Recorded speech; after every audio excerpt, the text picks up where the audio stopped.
যেটা বলবো সেটা একটা স্পেকুলেশন, এটা জন সিনার সাথে related. And Matt Hardy comment করেছে এবং সে বলে John Cena world heavyweight champion হবে এবং সে পুরা সিনারি আমাদের বলেছে।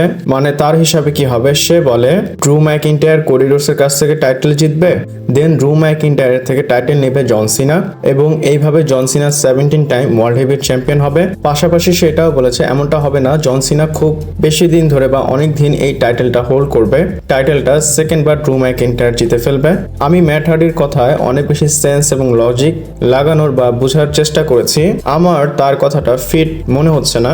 কারণ কেউ যদি আমাকে বলে যে জন সিনা 17 টাইম ওয়ার্ল্ড হেভিওয়েট চ্যাম্পিয়ন হবে এবং সে যদি কাউকে হারায় সেই নামগুলো হবে কোডি রোডস, এছাড়াও র্যান্ডি অর্টন আছে, গুন্থার আছে। আমি চাই লেজেন্ডারি কোনো অপোনেন্ট হোক যার কাছ থেকে জন সিনা টাইটেলটা জিতবে। আমি ড্রু ম্যাকিন্টায়ারকে এমন না যে ডাউন করে দেখতেছি, কিন্তু জন সিনার সাথে ড্রু ম্যাকিন্টায়ার ফিট হচ্ছে না। বাকি হওয়ার তো অনেক কিছু হতে পারে এবং জন সিনা রিলেটেড যা জানতে পারি সবকিছু আপনাদের আমি জানাই। আর আজকে অনেক কিছু বলবো, চলুন শুরু করা যাক। Hello viewers, welcome to Rachel Bangla BD. প্রথমে বলবো আমার মনে হয় ইন্টারভিউতে এসে সবাই মন খুলে কথা বলে, আর ট্রিপল এইচের থেকে তো খুলে কথা কেউই বলে না। এসআই মিডিয়া পডকাস্টে সে এসেছিল এবং অনেক বড় কথা সে রিভিল করেছে। সে বলে মানডে নাইট র মানে মানডে নাইট রটা মানডেতে না হওয়ার কথা ছিল, তারা এটাকে অন্য একটা ডেতে নিয়ে যেতে চেয়েছিল। অ্যান্ড আপনারা যদি অ্যাক্টিভ হন, আমার ভিডিওগুলো রেগুলার দেখে থাকেন, আপনাদের কিন্তু আমি বলেছিলাম ডাব্লিউডাব্লিউ কনসিডার করতেছে মানডে থেকে সেটা সরিয়ে অন্য একটা ডেতে তারা নিয়ে যাবে এবং তারা একটা উইকে প্রত্যেকটা ডে দেখেছে, দেন তারা ফিক্স করেছে না মানডে নাইট রটা মানডেতেই হবে। এন্ড ট্রিপল এইচ এটাও বলে এটা আমাদের ট্রেডিশনের হিসাবে ফিট বসেছে।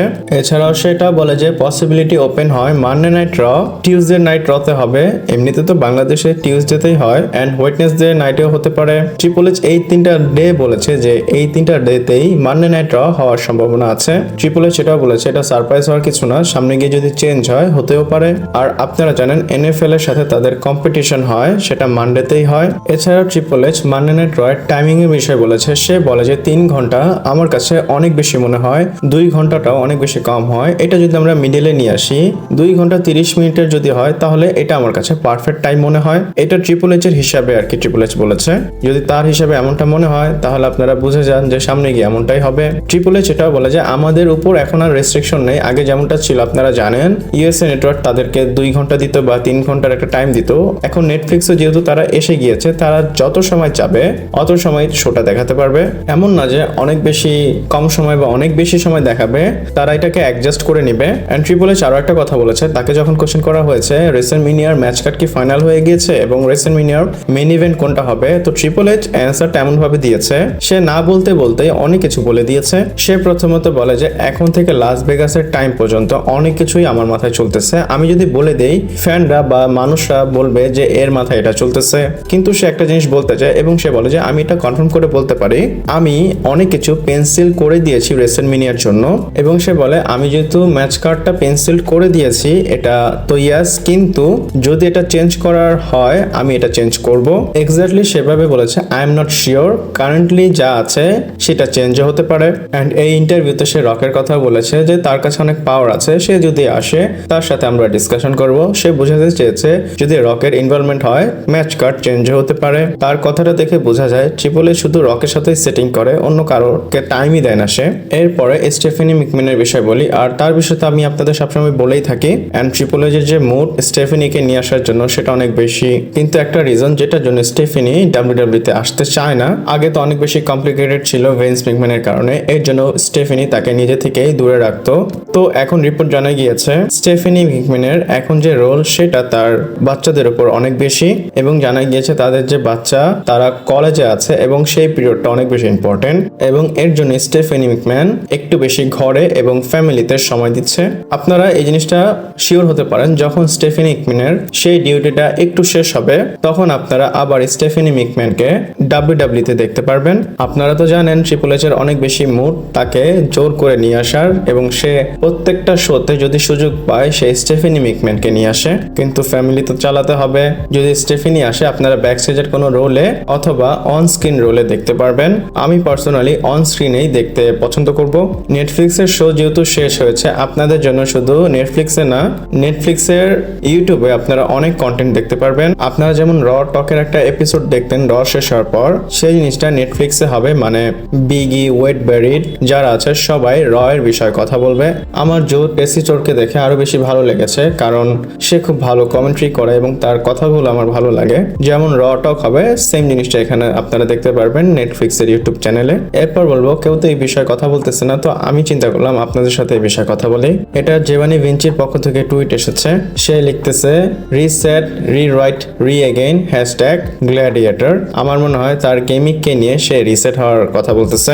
আমার মনে হয় ট্রিপল এইচ তাকে বুক করেনি, এটা ভেন্স ম্যাকম্যান বুক করেছিল। কেন বললাম? কারণ যেভাবে হাইপ করা হয়েছিল ওইভাবে কিন্তু আমরা তাকে টিভিতে দেখতে পারিনি। পার্সোনালি সে যদি আবার আসে, আমি বলবো ডেফিনেটলি ফ্যানরা ইনভেস্টেড হবে।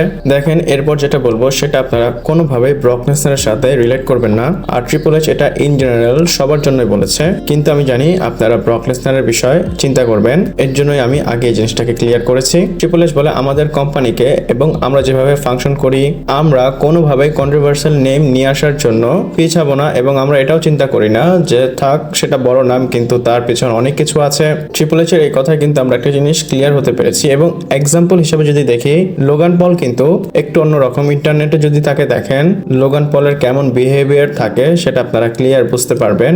এর জন্যই ট্রিপল এইচ হয়তো তাকে হাই রেট করে। ইভেন সিএম পাঙ্কের বিষয়ে ট্রিপল এইচ বলে যে দেখো, আমার আর সিএম পাঙ্কের মধ্যে কত সমস্যা হয়েছিল, আমরা কখন একসাথে কাজ করতে পারতাম না, কিন্তু দেখো কোম্পানির ভালোর জন্য, বিজনেসের জন্য আমরা সেই জিনিসটাকে সর্ট আউট করেছি। ট্রিপল এইচ একটু অন্যভাবেই চিন্তা করে, সেই ভিশনে থাকে না। এন্ড ট্রিপল এইচ এটাও বলেছে এখন লোক কিভাবে কাজ করে আমাদের কোম্পানিতে।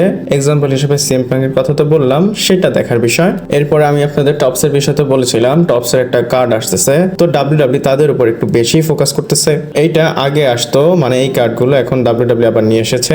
আর রকের প্রথম যে সাইন করা 99 এর, সেটা টপসে নিয়ে এসেছে এন্ড সেই জিনিসটা প্রমোট করতেছে। আমার মনে হয় ডাব্লিউডাব্লিউ যেভাবে ইনভলভ হয়েছে এবং রককে সবকিছুতে নিয়ে আসতেছে, সে যে রেসেলমেনিয়াতে আসবে একদম শিওর। যেহেতু রকের বিষয়ে বলতেছি, আর্তুতের তো সিন অন্যরকমই চলে, আপনারা জানেন। সে রকের সাথে এই ছবিটা পোস্ট করেছে।